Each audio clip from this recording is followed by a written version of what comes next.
आज गहराई से समझते हैं कि सूरज ढलने के बाद शरीर के अंदर आखिर चल क्या रहा होता है। इस एनालिसिस का एजेंडा एकदम क्लियर है। सबसे पहले लेट नाइट डाइजेशन के भ्रम को समझेंगे, फिर रात के समय डाइजेशन की एनाटॉमी देखेंगे, तीसरा है मॉर्निंग डोमिनो इफेक्ट, उसके बाद मील टाइमिंग पर एक्सपर्ट्स की राय, पांचवा अर्ली डिनर प्लेबुक और आखिर में एक 7 दिन का रीसेट एक्सपेरिमेंट। तो चलिए बिना देरी के आगे बढ़ते हैं। सेक्शन 1 लेट नाइट डाइजेशन का भ्रम। क्या ये नुकसान रहित पोषण है या कोई बायोलॉजिकल गड़बड़ी?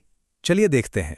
जरा सोचिए, दिन भर काम करने के बाद शरीर पूरी तरह थक चुका है, सेल्स रिपेयर मोड में जाने की तैयारी में है, दिमाग भी रेस्ट मोड में जा रहा है और ठीक उसी वक्त उस थके हारे सिस्टम को भारी भरकम खाना डाइजेस्ट करने का काम थमा दिया जाता है। ये तो वही बात हो गई ना कि रात के 12 बजे किसी को गहरी नींद से उठा के बोला जाए कि उठो, पूरा घर साफ करना है। जाहिर है शरीर भी यही कहता है कि ये एकदम गलत टाइमिंग है। इसी से जुड़ा है ये बड़ा ही चौंकाने वाला कॉन्सेप्ट, इंटरनल डिकॉम्पोजिशन, यानी आंतरिक सड़न। दिन में जब खाना खाया जाता है तो शरीर न्यूट्रिएंट्स एब्जॉर्ब करता है, लेकिन रात में जब मेटाबॉलिज्म एकदम स्लो हो जाता है तो वो खाना पचने के बजाय पेट में ही पड़ा पड़ा सड़ने लगता है। बैक्टीरिया उस पर हमला कर देते हैं। इस पूरी प्रक्रिया को डाइजेशन नहीं बल्कि डिकॉम्पोजिशन कहते हैं और ये शरीर को अंदर ही अंदर बहुत भयानक तरीके से डैमेज करता है। सेक्शन 2 रात के समय डाइजेशन की एनाटॉमी, यानी अंधेरे में एक टेनिस कोर्ट। ये एनालॉजी काफ़ी इंटरेस्टिंग है।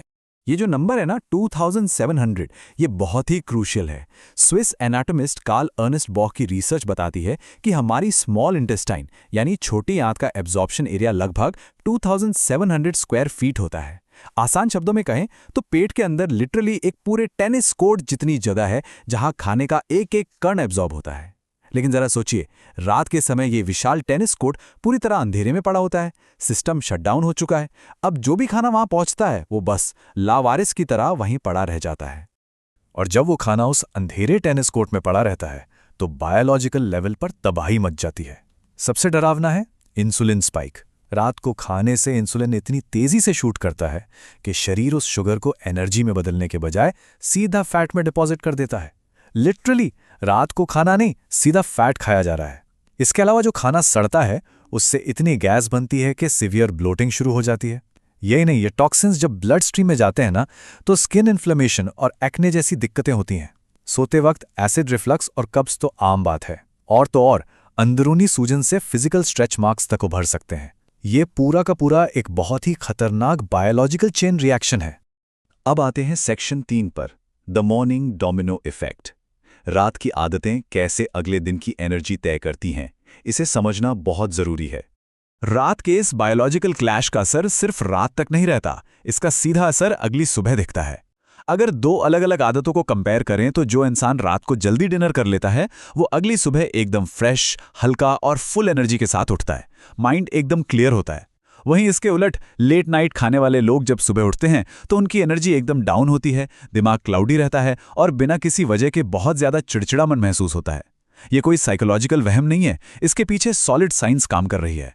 हार्वर्ड की रिसर्च ने यह बिल्कुल साफ कर दिया है कि जब रात को भारी और देर से खाना खाया जाता है तो अगली सुबह कॉर्टिसोल नाम का स्ट्रेस हार्मोन बहुत ज्यादा बढ़ जाता है। तो सबसे बड़ा टेकअवे क्या है? देर रात का डिनर सिर्फ पेट को भारी नहीं करता, बल्कि ये अगले पूरे दिन की मेंटल क्लैरिटी और पीस को लिटरली खा जाता है। इंसान सुबह उठते ही बायोलॉजिकली फुल स्ट्रेस में होता है। सेक्शन 4 मील टाइमिंग पर एक्सपर्ट्स की राय, आराम बनाम डाइजेशन का विज्ञान। चलिए देखते हैं कि दुनिया भर के दिग्गज रिसर्चर्स इस बारे में क्या कहते हैं। मशहूर किताब वाई वी स्लीप के ऑथर मैथ्यू वॉकर ने इसे एकदम सटीक तरीके से समझाया है। जब खाने के तुरंत बाद नींद ली जाती है ना तो शरीर के अंदर एक जंग छिड़ जाती है। ब्रेन चिल्लाता है कि मुझे आराम चाहिए, लेकिन लिवर कहता है बॉस अभी अभी इतना सारा खाना आया है, मुझे इसे डाइजेस्ट करना है। इस इंटरनल क्लैश का नतीजा क्या होता है? न तो दिमाग को सही से रेस्ट मिल पाता है और न ही खाना सही से डाइजेस्ट हो पाता है। दोनों काम खराब हो जाते हैं। एक और बहुत ही क्रूशल इंसाइट है। डॉक्टर सचिन पांडा अपनी किताब द सर्केडियन कोड में बताते हैं कि हमारा शरीर एक नेचुरल बायोलॉजिकल क्लॉक के हिसाब से चलता है। ये क्लॉक रात के समय डाइजेशन को पूरी तरह से रीसेट मोड में डाल देती है। अगर इस नेचुरल रिदम के अगेंस्ट जाकर शरीर में खाना डाला जाए तो पूरी की पूरी फैक्ट्री सेटिंग बिगड़ जाती है और लंबे समय में यही गड़बड़ी सीधा ओबेसिटी और डायबिटीज जैसी सीरियस बीमारियों को न्योता देती है। कुछ और बड़े बिहेवियरल एक्सपर्ट्स भी इसी बात पर जोर देते हैं। डॉक्टर रुजुता दिवेकर का कहना है कि गलत टाइम पे डाला गया फ्यूल शरीर के इंजन को पूरी तरह चोक कर देता है। वहीं ब्रायन ट्रेसी इसे लाइफ कंट्रोल से जोड़ते हैं। उनके मुताबिक जो अपनी मील टाइमिंग कंट्रोल कर लेता है वो अपनी पूरी लाइफ की टाइमिंग कंट्रोल कर सकता है। और जेम्स क्लियर का तो बड़ा ही फेमस रूल है, किसी भी आदत की वैल्यू सिर्फ और सिर्फ उसकी टाइमिंग से तय होती है। अगर टाइमिंग गलत है तो वो अच्छी आदत भी नुकसान ही करेगी।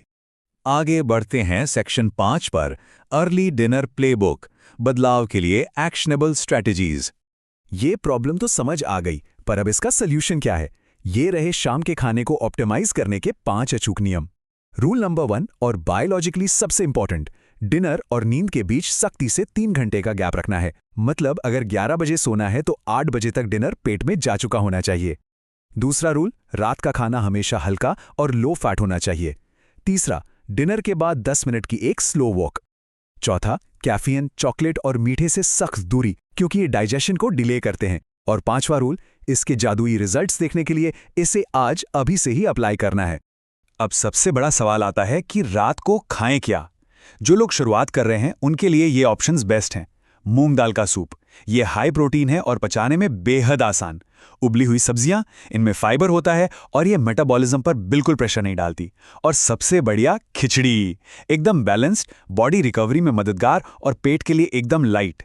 इनसे रात को पेट में खाने का वो डरावना डीकंपोजिशन यानी सड़न बिल्कुल नहीं होती। इस अर्ली डिनर की आदत को पक्का करने के लिए ये सिंपल सा step by step routine follow किया जा सकता है। सबसे पहले रात 8 बजे तक खाना फिनिश। उसके तुरंत बाद वो 10 मिनट की स्लो वॉक जरूर करनी है। ये वॉक आंतों में पेरिस्टाल्सिस यानी एक तरह की मूवमेंट ट्रिगर करती है, जो खाने को सही से आगे बढ़ाती है और ब्लोटिंग से बचाती है। फिर लेट नाइट स्नैक्स की वो जो साइकोलॉजिकल आदत होती है ना, उसे तोड़ने के लिए स्नैक्स को घर से या कम से कम अपनी पहुंच से दूर कर देना है। बस ये स्टेप्स फॉलो करने हैं और फिर शरीर को बिना किसी डिस्टर्बेंस के शांति से अपने सेल्यूलर रिपेयर मोड में जाने देना है। अब आते हैं आखिरी सेक्शन 6 पर, 7 दिन का रीसेट एक्सपेरिमेंट, शरीर की फैक्ट्री सेटिंग्स को वापस पाना। इतनी सारी थ्योरी और साइंस समझने के बाद अब वक्त है एक छोटे से प्रैक्टिकल चैलेंज का। ये एक 7 दिन का ट्रैकिंग लॉग है। टारगेट बहुत सिंपल है, अगले 7 दिनों तक शाम 7 या 8 बजे से पहले डिनर खत्म कर लेना है और 11 बजे तक सो जाना है। एक लॉग में अपनी मॉर्निंग एनर्जी को 1 से 10 के बीच रेट करना है और नोट करना है कि क्या शाम को क्रेविंग्स हुई। सिर्फ 7 दिनों के अंदर ये साफ दिखने लगेगा कि सुबह पेट कितना हल्का है, स्किन कितनी ग्लो कर रही है, माइंड की क्लैरिटी कितनी बढ़ गई है, और सबसे बड़ा मैजिक, वो जंक फूड की क्रेविंग्स लिटरली गायब होना शुरू हो जाएंगी। जैसा कि द 5 AM क्लब में रॉबिन शर्मा ने क्या खूब कहा है, लगातार मिलने वाली छोटी छोटी रोजमर्रा की जीत आगे चलकर लेजेंडरी परिणाम देती हैं। रात का खाना सिर्फ एक मील नहीं है, ये शरीर के डिसिप्लिन का एक बहुत बड़ा टेस्ट है। सही टाइम पर खाना एक ऐसी छोटी सी जीत है जो शरीर में बहुत ही प्रोफाउंड और लॉन्ग टर्म बायोलॉजिकल बदलाव ला सकती है। तो इस चर्चा को खत्म करते हुए एक बहुत ही प्रोवोकेटिव सवाल छोड़कर जा रहा हूं। क्या आज की रात वो रात होगी जब शरीर को फाइनली उसका हक मिलेगा?